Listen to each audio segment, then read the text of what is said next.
For the first time, one of the women who accused Herman Cain of sexual harassment has gone public.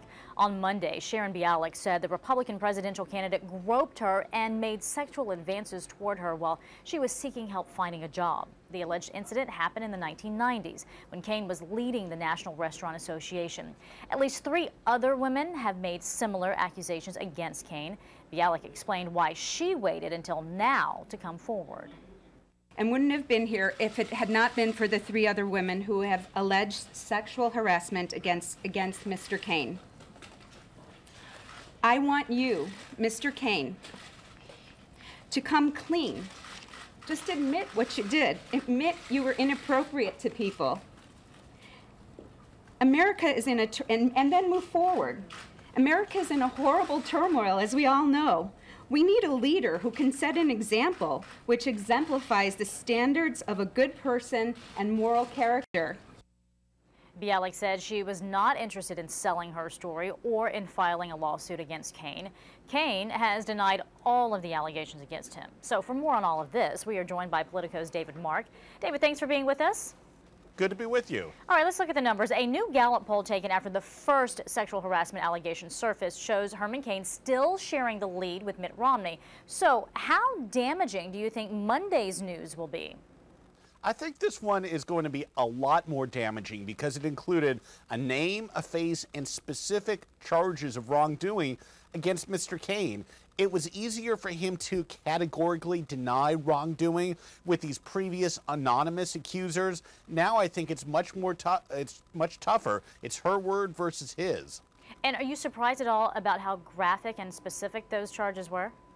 No, not really. Once somebody's going to come out and make these kind of allegations, put their name out there, she's probably going to come in for some abuse. She's probably going to get all kinds of terrible email and other contact. It's really putting herself on the line. If you're going to do that, you might as well go all the way and say what, in her version of events, really happened all those years ago. Well, Herman Cain is denying all of the allegations and refusing even to talk about the issue. Is that the right strategy? I don't think he's had the right strategy from the very start. If he had actually discussed the specifics from the beginning and said, yeah, maybe I did act inappropriately here or there, my motives were taken the wrong way, I think a lot of people actually would have sympathized and understood. Companies make these settlements all the time to maintain their reputations for other reasons, to avoid litigation.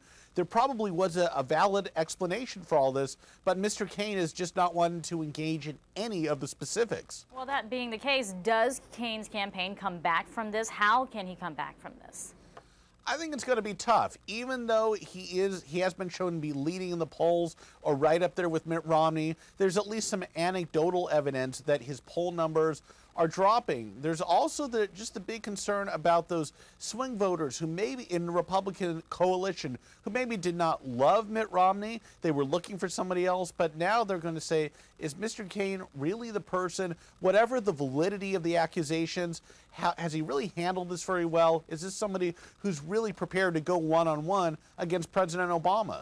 Let me switch to some other news right now because it does seem Congress and the president are in agreement over a part of the president's jobs plan that would help both businesses and veterans. So is that a sign that both sides are finally willing to work together? I think both sides realize it's in their own self-interest to work together on a jobs plan. After all, who wants to be against a specific jobs program when you're talking about veterans, small businesses?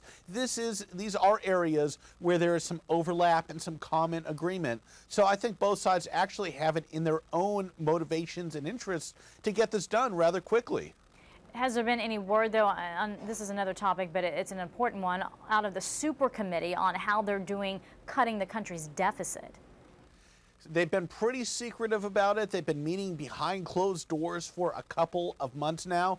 There's some sort of anecdotal evidence, some reason to believe that Republicans now are willing to put revenue raising on the table, not necessarily raising marginal tax rates, but at least closing some loopholes. The question is, would Democrats go along and actually be willing to cut social programs which they fought so hard against? So there's some sort of signs of life, and there's usually good reason to believe that members of Congress will come to agreement at the very last minute, and that could very well happen right before Thanksgiving. I was going to say that super committee better hurry up because we're running out of time and quickly.